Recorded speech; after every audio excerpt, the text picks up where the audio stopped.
boys and girls. I just wanted to give you a little preview of what we're going to do on Monday and tell you about some things that you're going to need. But before I do that, I just had to show you something really neat. Those of you who were coming to my Curiosity Club at the library, it was late February, early March, we were doing some planting. And one of the things we did is we planted a sweet potato in a glass. Do you remember this? Well, look at mine. Oh my word. Remember we put it with toothpicks in a glass and we made sure that there was always water in it. And now look at all those roots. So I'll be ready to plant this, but more importantly, just this week, look what else came out. It's a stem that grew right out of the bottom, and it has leaves on it. I'm wondering how your sweet potato plants are doing. Did you put it in a window and make sure that it always has some water? I'm going to plant mine. I'm going to wait a while because I want to watch it. It's really interesting. I just wanted to show you that. If you're going to join me on Monday for Miss Sue's Curiosity Club, you're only going to need a few things. One thing is you're going to need just a bottle of water. That's it. If you'd like to do it with me on Monday at 10 o'clock, put this in the freezer for about an hour, maybe an hour and 15 minutes. I want it to be really nice and cold, so that's what I'll be doing with my water bottle. The other thing is you're going to need a glass. Miss Sue looks like she's going someplace special, but I'm not. I'm just looking for a glass that is kind of shallow so that you can see what's in it. And what's in it is ice. So that's what you're going to need. We're going to do two things on Monday at 10 o'clock, Miss Sue's Curiosity Club. We're going to instantly freeze this water bottle. That's amazing. And then we're going to do an ice sculpture starting with this. So I hope you have a great rest of the weekend. I hope that it gets a little warmer so we can get outside, and I miss you all so much. But I'll see you Monday at 10 o'clock. Good morning, junior scientists.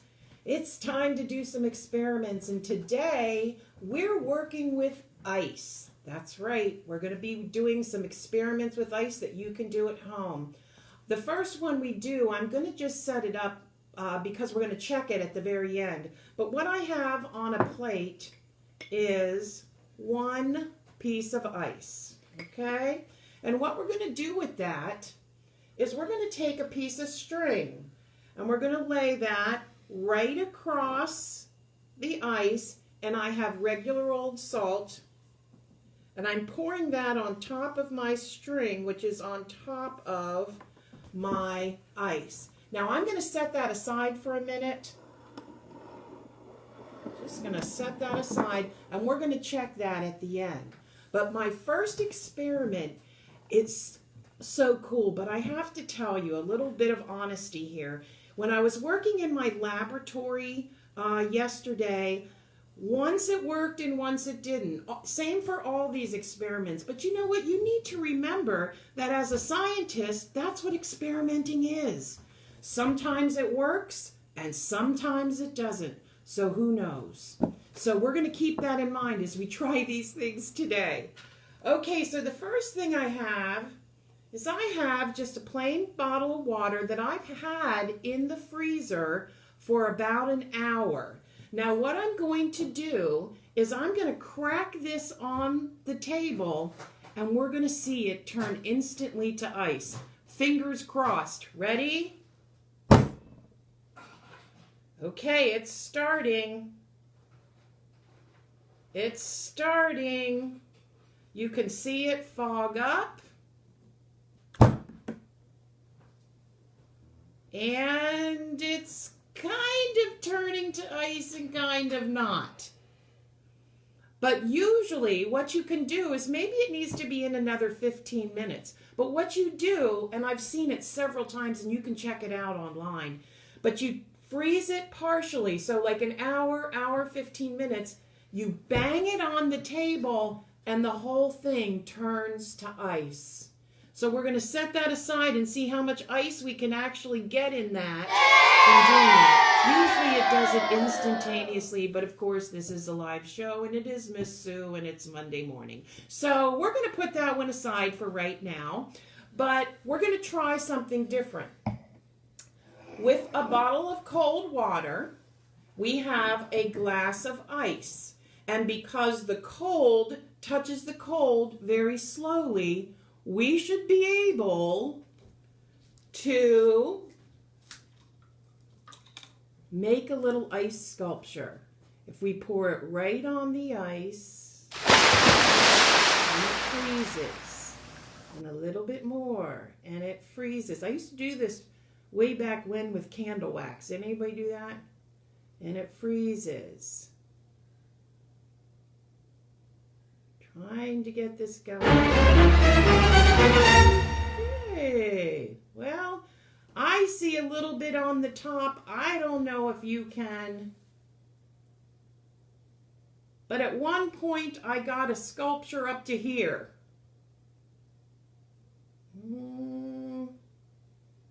Not so much today. Well, you know, that's working in a laboratory. Sometimes they work. I have ice crystals on the top of this one in the front. And if I would keep pouring and take my time, it would build up and up and up. But you know what? You're going to have to try this at home. Everybody has ice and water. It's something you can do. So yesterday it worked. Today it's not so much. It's got a little bit of ice building up on the top, but really if you pour it slowly, drip by drip, sometimes you can get these amazing ice sculptures that just are really high. Today it's Miss Sue's Imagination Club. Yes, as Mr. Curiosity said, today is Miss Sue's Imagination Club. But that's okay. All right, so here we have Mr. Curiosity Club. Here we have our piece of ice on here. This is our last thing for today. Let's hope this one works. So we have a piece of ice on our plate, and we have the string, and we poured salt on it. Now, technically, when you put salt on ice, it melts a little. So this goes into, it's melting into the ice, and we should be able to move. Yay! No! We're supposed to be able to move the ice and pick the ice up. Just imagine that the ice cube Imagine that the ice cube came off the plate. Okay, boys and girls, back to me here. Okay, so what have we learned today? We've learned that it's fun to experiment, but not everything works the first time. So, even though I've done it several times. So, I'm leaving this one up to you. If you can get these experiments going, you send me a picture on Miss Sue's Curiosity Club. You know I love you. I gotta go back to the laboratory now. See ya.